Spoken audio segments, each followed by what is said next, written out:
Welcome back. Recently I've noticed something a little bit weird happening with greater frequency in my rapid games, and I just wanted to talk about it for a minute and make some guesses as to what may be happening.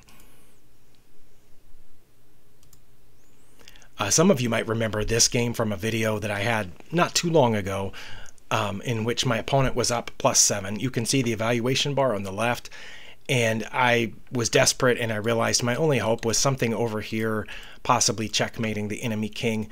But I assumed that my opponent was about to start raining rooks down this file here. And instead they moved their king over, which was a blunder. And now they're at +2. And so I just went ahead with what I thought my idea was, getting my queen over there. And instead of doing anything about that, they just gave up their queen, which I could have just taken it. But even more than that, it gave up checkmate. So I checked here, they did their only legal move, and I mated there in the corner. And I thought that was weird because my opponent had been dominating me for quite some time. I had been down for more than half of the game, and obviously so. My only advantage was that I still had almost all my pawns. In fact, very recently had all my pawns. I thought it was obvious that my opponent was gaining control. All they needed to do was get this bishop out of the way and then double up their rooks on this file. So I don't know what happened. They just gave that up, and it felt weird. So that kind of put me on the alert to look out for some weird things happening in my games. And now I'm going to show you more recent ones. Okay, not too long after that, I was in this game. Now right here it's even, as you can see from the evaluation bar on the right of this board here, but I played an inaccuracy, and just a bunch of slight inaccuracies later, my opponent gained a greater and greater advantage. None of these were counted as mistakes or blunders, but you can see white on the evaluation bar getting a stronger and stronger position, and they checked me down here, forcing my king out. I played another inaccuracy, and now I'm down 4. It's +4.5 for white, and then my opponent blunders here. That turned out to not be that great. Of course, I didn't know it, and I played an inaccuracy here. Apparently, I was supposed to go to c7, but then I finally blundered. My only blunder of the game was taking that pawn down there, which I thought was a good idea at the time. But you can see the clocks on the screen. My opponent has 6 minutes left. And here, as soon as I took that, I thought what they're probably going to do is castle. And then, of course, their rooks would be connected at that point and ready to challenge my queen. So I thought as soon as they do castle, I'm probably going to have to get my queen out of the way and then worry about all this mess down here. I thought maybe the queen was going to try to infiltrate here, and so my queen would have to be there guarding that pawn. I didn't know. But then my opponent just quit moving. They didn't abandon the game. They just quit moving.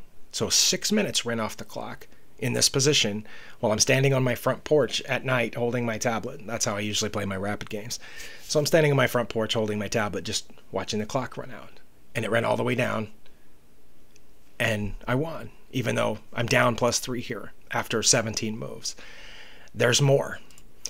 In this game, we were relatively even, except I blundered here. I misunderstood the idea of the center, what was happening here, and I also wasn't thinking about I need to castle before breaking open the center, and I probably should have played just e6 at that point so I could squirt this bishop out here and then castle. But instead I opened up the center while my king was still stuck there, and my opponent ended up with a huge advantage. Oh, if you're wondering why I brought my knight back, it's because of this. And I was afraid I'm about to lose my queen here defending against check, so I brought my I brought my knight back to add an extra defender to the bishop. But it didn't matter because my opponent put an extra attacker on the bishop, and I just in desperation played this rook here. But as soon as I played the rook here, my opponent, with almost 8 minutes left on their clock in a 10-minute game, just left the game immediately.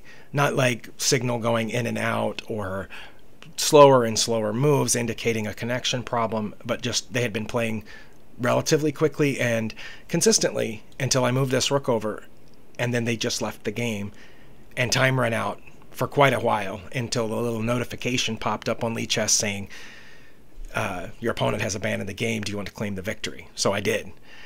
And there's one more I want to show you. Okay, and this one is from last night. Again, standing on my front porch with my tablet, playing on the Android app. Here, when my opponent attacks this bishop, I didn't want to trade my bishop for the knight, even though it is, I guess, technically my bad bishop. It's blocked in by my own pawns. I could have very simply dropped it back here to defend all the possible squares that knight could use to come in here. But instead, I blundered by moving it down this way, which basically gives up my a-pawn. And so it wasn't a huge blunder like some, but I'm still down now. You can see my opponent has about a -2 advantage. So they did win the pawn. They're a pawn ahead. I play in an accuracy here. And then when my opponent attacks here, again, still -2, I thought about this one for a little bit. I don't know, maybe 10 or 20 seconds, and realized if I don't take that pawn, they're probably going to take mine, and then I have to take back, and they're going to get it back with their knight. So instead of having a knight here, why don't I just go ahead and take that pawn, knowing that they can easily take it back, but then I'll deal with that. So I did take the pawn, and my opponent has 9 minutes left on the clock, as you can see up there at the top, and then they just didn't move. And this one was not an abandonment. The green light was on. They were still there, and I waited, holding my tablet, watching the little frog or toad, whatever it is that's out next to my front porch, catching insects, looking at the screen, thinking maybe I lost connection. But no, my opponent waited for about 6 minutes and then left the game, and I won. So these three happening not long after that first one that I showed you on the other website started making me pretty suspicious, and I'm not normally a paranoid person, but they also happened about the same time, started happening about the same time that I put my YouTube channel link into the description or my profile on chess.com and Lichess, and also about the time I went past, I think, 300 subscribers. And so it made me wonder, since the timing was coincidental, if maybe these people weren't checking my profile during the game and then going, oh no, this guy has a YouTube channel and he's doing a speed run or whatever people do that are good at chess, and then just decided they didn't want to be a part of that and quit. That was one thing I thought of. Obviously, if they didn't have a chance to check my YouTube channel, they wouldn't know that I'm just a random person trying to learn chess, and I'm not trying to farm rating points off of them or something. That was one idea. Another idea was sandbagging. I hadn't even heard of sandbagging, didn't know what it was until about a year ago. It apparently is when people try to get into tournaments on these sites, but they want to have a good chance at the tournament.